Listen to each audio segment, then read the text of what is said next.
What is up guys, Fantastic Wolves here and I'm back with another video for you guys, and before we begin this video, I want to explain why I haven't made any videos for this channel. And the reason why I haven't made any videos for this channel is recently because for the past month now, I somehow suffered a sore tailbone just from sitting in my office chair in an awkward position playing GTA. Right now, my tailbone is starting to heal thanks to using ice packs and medication. Also, I've been busy with college work, restraining me to do videos constantly, but the great news is that I just finished my first semester, and now I'm on winter break, thus giving me time to make a couple of videos for all of you to enjoy. So right now, let's get right into the video about my predictions on the Smash Brothers final presentation direct coming tomorrow. So, with only a day away till the actual direct begins, it's just amazing how the Smash community has been so far since its release, and I'm glad to be a part of it. It's just gonna be awesome, and being the fact that Cloud is already revealed, who could top him? Like, who could top Cloud, of all people?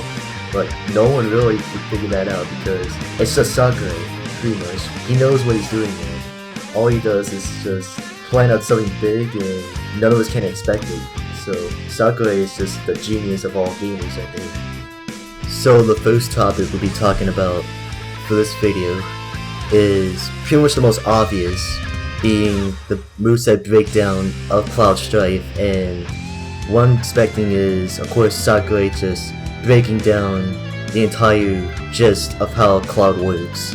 And what I expect from his moveset is, of course, his new sword abilities and his magic abilities even.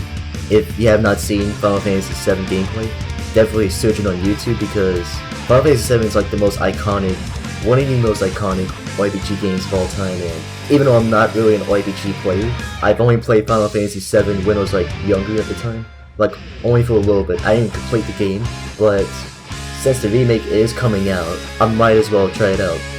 But back to what I was saying about the moveset.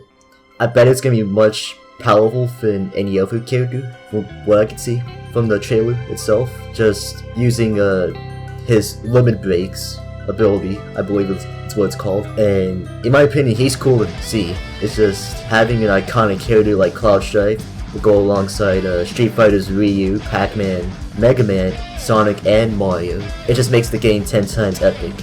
Now next, I want to give my thoughts on who I believe will be revealed at the direct. It's obvious enough that we are going to get the winner of the Smash ballot that we've been voting for the past months now, and it's already been closed since October. So I'm hoping it could be characters like King K. Rool, Wolf, and I'm predicting it could be Banjo and Kazooie. That's my guess, just because of the recent Microsoft work that's been developed with Nintendo. Of course, with its recently released news on Minecraft being a part of the Wii U collection.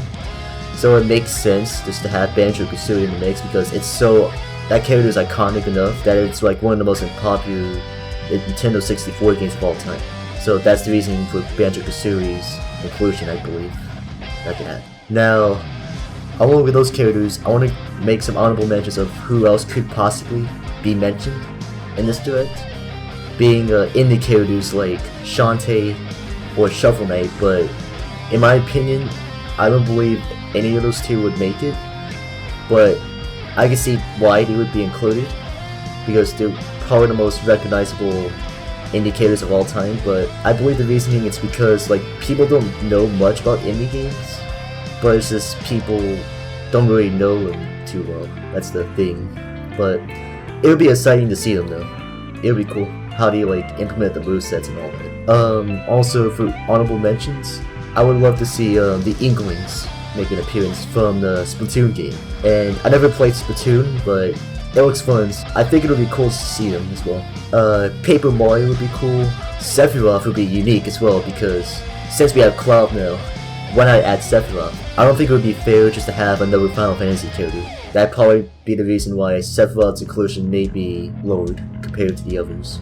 Also, Sora from Kingdom Hearts would be unique, but the fact that it's owned by Disney, I don't know if there's a chance that it could add him in. Being the fact he's one of the most iconic gaming characters of all time, he makes a perfect fit for the game. That's all I'm going to say. And then finally, as another honorable mention, I would love to see, and don't get me wrong on this, and I agree with all of you that this character won't likely make it just because he's an anime character, and I'm talking about Goku. Since Cloud Stripe's announcement, it pretty much opens the door for any character to jump in, really, because Cloud Stripe's game never came out of a Nintendo game console. It only appeared like on the PS1. Granted that the original Final Fantasies before Final Fantasy VII only appeared on Nintendo, but Cloud Stripe never appeared in a Nintendo-related game. That makes his inclusion that big and important to the Smash Bros. Game. That's the reason why some of these characters, like I mentioned before, Goku, Sephiroth, and Sora, gives them a bigger chance to be included, even Banjo-Kazooie. And yeah, that's the reasoning with all these characters being that height for this game. Now, I believe this is obvious as well, is that we're gonna get some stages. Even though I don't believe there's gonna be 6 stages, I think at least 3 stages. So what I've done here is I picked my 3 top retro stages and my 3 top new stages. So for retro stages, I would love to see Saffron City from the N64 Smash Bros., which I believe is the most wanted out of all the retro stages. Along with that, in my opinion, I think Fourside or Newport City would be cool, just to represent more Earthbound. Then finally, for retro stage, I would love to see Venom from Melee, which is the Star Fox stages. Like, it's that Cornelia, but it's the one that's like has the flying spaceship facing forward. It's an awesome stage personally, so I love that stage and the music. So yeah, those are the retro stages I've wanted. But as for new stages, if King K. Rool were to get in, I would say Gangplank Galleon would be cool because it's so an iconic stage, being the fact that it's the final stage of Donkey Kong Country. And plus, if you think about it, so many characters don't have their own stages really. Like Bowser, for example, he doesn't have his own place like Bowser's Castle. Since we're talking about this, along with a new stage that I'm gonna mention is Dr. Mario. And of course Dr. Mario doesn't have a stage. It just makes sense to give him his own stage. That's the whole reason. Yeah. And then finally, for a new stage, I would love to see Inkalopolis, which is the central platform of Splatoon. And I mean, if Splatoon characters don't get in, why not have the stage itself? I mean, we already have representation for it with the costumes, so it makes sense just to have a Splatoon stage if you don't get the characters. It would be cool just to see the Inklings as characters. With being the final direct for Smash Bros. Content, from what it looks like, I believe Sakurai is going to pull something here. More likely a curveball, that is. He has surprises every time with DLC, excluding the Ryu and Roy inclusion, due to the fact it was leaked. Hopefully nothing gets leaked here, and if something surprising gets to us on that direct, I'm just gonna go all out, just scream out loud and go nuts. You just don't expect anything from Sakurai, it's all a surprise really. You saw everyone's reaction to Cloud Stripe.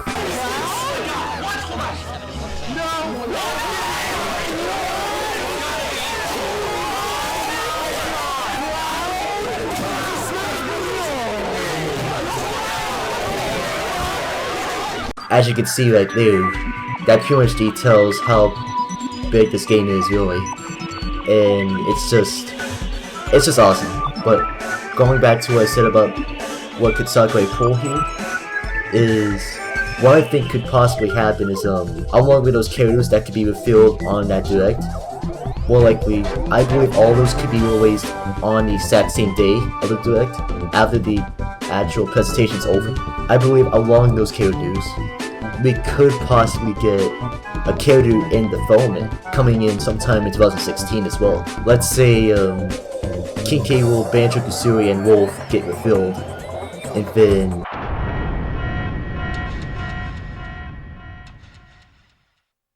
out of the direct is about to end, we get like a diagram or whatever it's called, similar to how like Mewtwo was revealed in that 50 Fat Extravaganza last year.